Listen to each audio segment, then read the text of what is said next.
Sir, hand me your ID, now. Officer, I'm not driving. I haven't committed any crime. I don't have to identify myself. You're in a vehicle I just stopped. That's enough. ID, now. Respectfully, no. That's not how the law works. Sir, you're about to make this a very different kind of stop. For Officer Shanice Kellerman, the badge on her chest meant authority. The body camera clipped to her uniform? That was supposed to protect her. Documenting compliance, recording justified stops, building her case. But on this quiet Tuesday night in Atlanta, that camera wasn't recording her truth. It was recording the truth. As she stood outside a vehicle stopped for a broken taillight, her focus shifted away from the driver, a cooperative white woman with her license already in hand, and locked onto the black man sitting calmly in the passenger seat. She demanded his ID. He refused. Not with anger. Not with aggression. But with the kind of quiet confidence that only comes from knowing exactly what the law says. And that's when everything went wrong. What you just witnessed was the beginning of an encounter that would cost Officer Kellerman her career, expose systemic failures in her department, and turn an ordinary passenger into a national voice for civil rights. You saw the confrontation. Now we're going to show you how a single unlawful decision, captured frame by frame on body camera footage, unraveled everything. If you believe that abuse of power should always have consequences, hit that subscribe button and drop a comment. Did you know passengers have the right to refuse ID in most traffic stops? Marcus Wade wasn't supposed to be out that late. He'd spent the evening at his cousin Jenna's apartment in East Atlanta, helping her set up a new bookshelf and catching up over takeout. By the time they realized how late it had gotten, it was nearly 10:30 p.m. on a Tuesday. "Let me drive you home," Jenna offered, grabbing her keys. "It's freezing, and the bus doesn't run this late anyway." Marcus hesitated for only a moment before nodding. He'd grown up in this neighborhood. He knew how cold February nights in Atlanta could get, and how long the walk to the nearest transit stop would feel. The drive was supposed to take 15 minutes. They talked about work, about family, about Jenna's upcoming promotion at the nonprofit where she managed community outreach programs. Marcus, a paralegal at a civil rights law firm, had just wrapped a long case involving police misconduct. He was tired, relieved, ready to get home. Neither of them noticed the patrol car 2 blocks behind them. Neither of them knew Jenna's passenger side taillight had burned out 3 days earlier. And neither of them could have predicted what was about to happen. The blue lights flashed in the rearview mirror just as Jenna turned onto Piedmont Avenue. "Damn it," she muttered, pulling over smoothly to the curb. Marcus didn't react. He'd been through this before, not as a driver but as a passenger. He knew the routine. Stay calm. Hands visible. Don't give them a reason. Jenna rolled down her window as Officer Shanice Kellerman approached, flashlight in hand. "Good evening, ma'am," the officer said, her tone professional but clipped. "Do you know why I stopped you?" "No, officer." "I don't," Jenna replied politely, already reaching for her license and registration. "Your right taillight is out. I'm going to need to see your license, registration, and proof of insurance." Of course. Jenna handed them over without hesitation. Everything was routine. Everything was fine. And then Officer Kellerman's eyes shifted. Officer Kellerman's gaze moved from Jenna to the man sitting quietly in the passenger seat. Marcus felt the change instantly. The way her body language tightened, the way her eyes lingered just a fraction too long.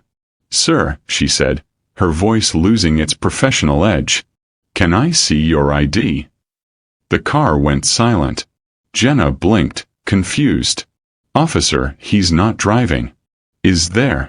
"Ma'am, I'm speaking to your passenger," Kellerman interrupted, still staring at Marcus. Marcus kept his hands visible on his lap. His voice was calm, measured. "Officer, I'm not the driver. I haven't committed any violation.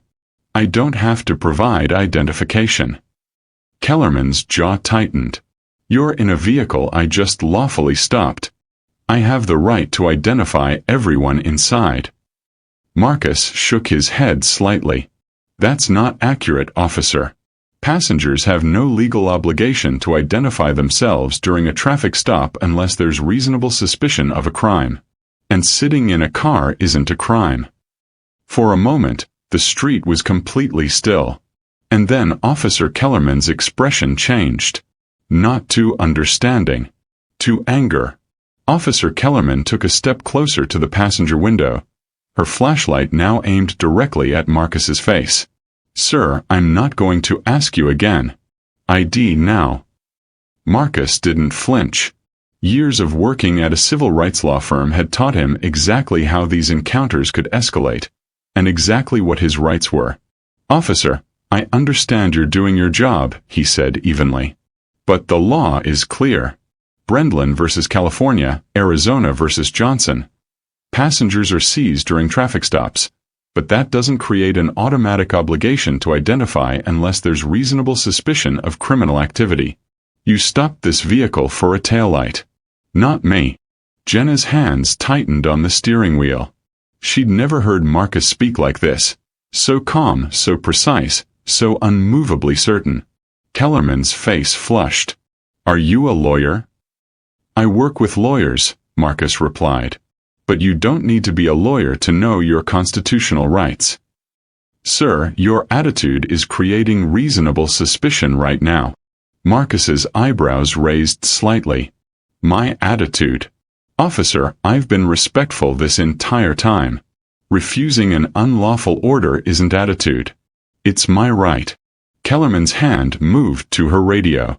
"Dispatch, I need a supervisor to my location.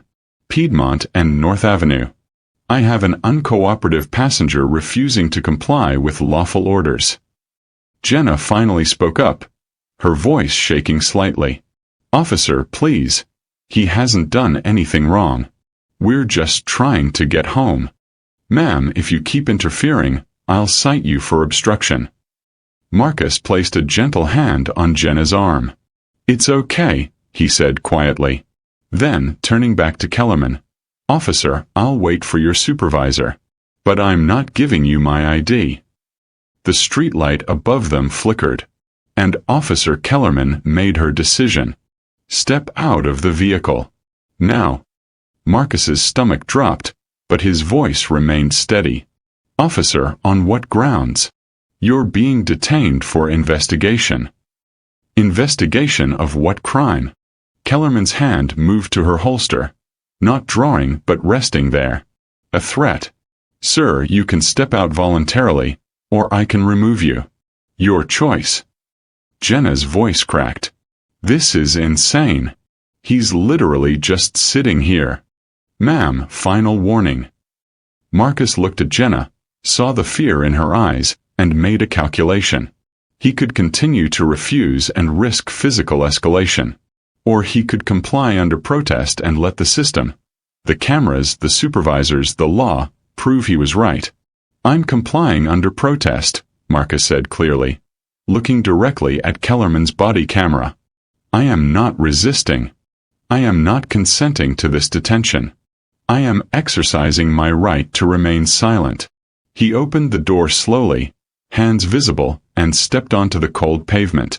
Kellerman immediately grabbed his arm, spinning him toward the vehicle. "Hands on the car." "Officer, this is unlawful." "I said hands on the car." Marcus complied, his palms pressed against the cold metal of Jenna's Honda. His breath came out in white clouds in the February air. Kellerman kicked his feet apart, patting him down roughly. "You got anything on you I need to know about? Weapons? Drugs?" "No." "You sure about that?" "Yes." She found his wallet in his jacket pocket and pulled it out, flipping it open. Inside was his paralegal ID from the Southern Justice Law Firm, his driver's license, and a business card from his supervising attorney. Kellerman stared at the ID for a long moment. Then she pulled out her handcuffs. "You're under arrest for obstruction and failure to comply with lawful orders." Jenna's voice rang out from inside the car. "Are you serious right now?" Marcus felt the cold metal click around his wrists. And as Officer Kellerman recited Miranda rights he already knew by heart, He thought about all the clients he'd helped who'd been in this exact position. He just never thought he'd be one of them. Marcus stood with his hands cuffed behind his back, the cold metal biting into his wrists, as Officer Kellerman walked him toward her patrol car. Jenna was out of her vehicle now, her phone in her hand, recording. "This is wrong," she shouted. "He didn't do anything." "Ma'am, get back in your vehicle or you'll be arrested too," Kellerman snapped. "For what?" "For watching you violate someone's rights." Marcus turned his head slightly. "Jenna, call the firm. Ask for Attorney Davidson. Tell him what happened." "I'm calling right now." "Vehicle." "Now," Kellerman barked. As Marcus was guided into the back of the patrol car, his mind was already working. He cataloged everything. The time, the location, every word spoken, every action taken. This wasn't just happening to him. This was evidence. This was a case. Through the window he could see Jenna pacing beside her car, phone pressed to her ear, her face illuminated by the screen. He could also see something else. Headlights. Approaching slowly. A second patrol car pulled up behind Kellerman's vehicle, and a tall black man in a sergeant's uniform stepped out. Sergeant Leon Briggs. Kellerman walked over to meet him, and through the slightly open window, Marcus could hear fragments of their conversation. Passenger refused to ID. Became confrontational.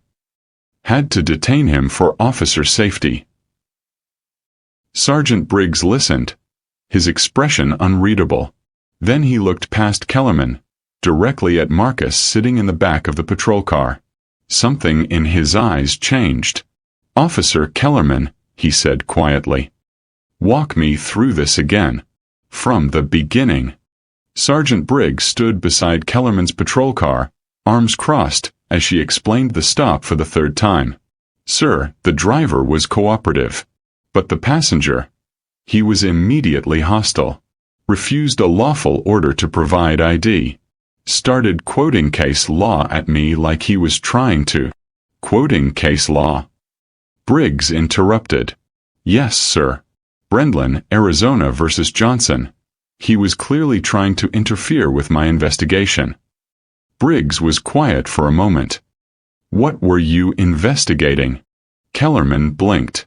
"Sir, you stopped the vehicle for a taillight. The driver provided her documents.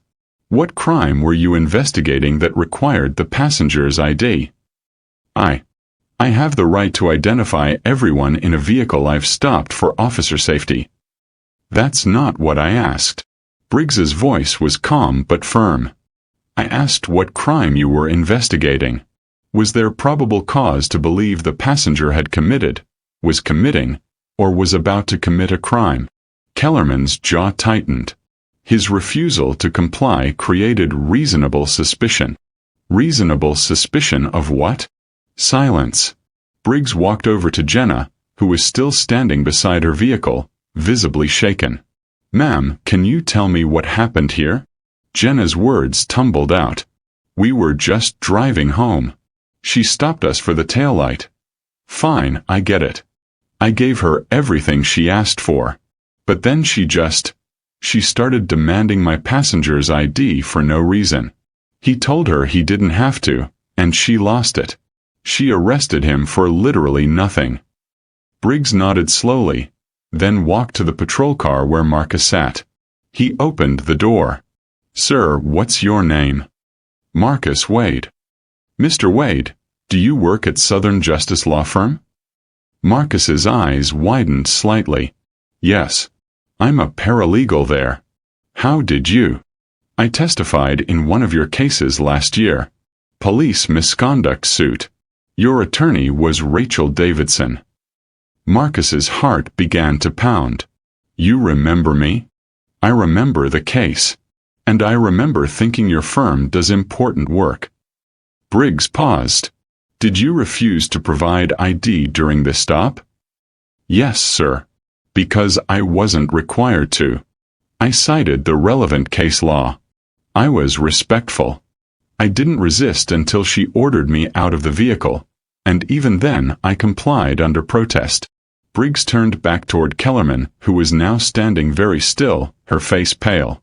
"Officer Kellerman, uncuff him." "Sir, he's under arrest for." "Uncuff him now." The handcuffs came off. Marcus rubbed his wrists, the red marks already forming where the metal had dug in. Sergeant Briggs handed him back his wallet personally. "Mr. Wade, I apologize for what just happened. This stop should not have escalated this way." Marcus nodded slowly, still processing. "Thank you, Sergeant." Briggs turned to Kellerman. "Officer, return to the precinct. Your body cam footage will be reviewed. Do not discuss this stop with anyone until you speak with Internal Affairs." Kellerman's voice was barely a whisper. "Sir, I was just..." "Precinct. Now." She got into her patrol car without another word. As her taillights disappeared down the street, Sergeant Briggs turned back to Marcus and Jenna. "Ma'am, you're free to go. Get that taillight fixed. Mr. Wade, you have every right to file a formal complaint. If you choose to do so, my report will support your account of what happened here tonight." Jenna grabbed Marcus's arm. "We're absolutely filing a complaint." Marcus was already thinking 3 steps ahead. "I'll contact my supervising attorney first thing in the morning." Briggs handed Marcus his business card. "When you do, have them contact me directly. This kind of policing, it's not what we're supposed to be." By 9 a.m. the next morning, Marcus was sitting in attorney Rachel Davidson's office, recounting every detail of the stop. By noon, a formal complaint had been filed with the Atlanta Police Department's Office of Professional Standards.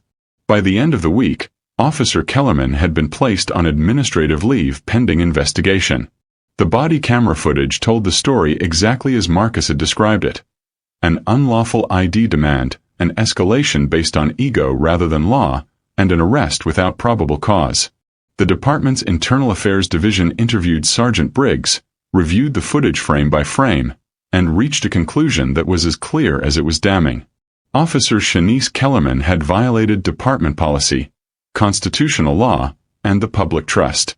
She had unlawfully detained and arrested a man for exercising his rights. And it was all on camera. 3 weeks after the stop, Officer Shanice Kellerman was terminated from the Atlanta Police Department. The official report cited multiple violations: unlawful detention, false arrest, failure to follow constitutional policing standards, and conduct unbecoming an officer. The body camera footage, the same footage Kellerman thought would protect her, became the key evidence in her dismissal. The case made local news, then regional, then national. Marcus Wade's calm refusal, his precise citation of case law, and his dignified compliance under protest became a viral example of how knowledge of your rights can be a shield against abuse of power. But Marcus didn't see himself as a hero. "I was just trying to get home," he said in an interview with a local news station. "But what happened to me happens to people every day. Most of them don't work at a law firm. Most of them don't have a sergeant who knows the law show up. Most of them don't get believed." He paused, looking directly into the camera.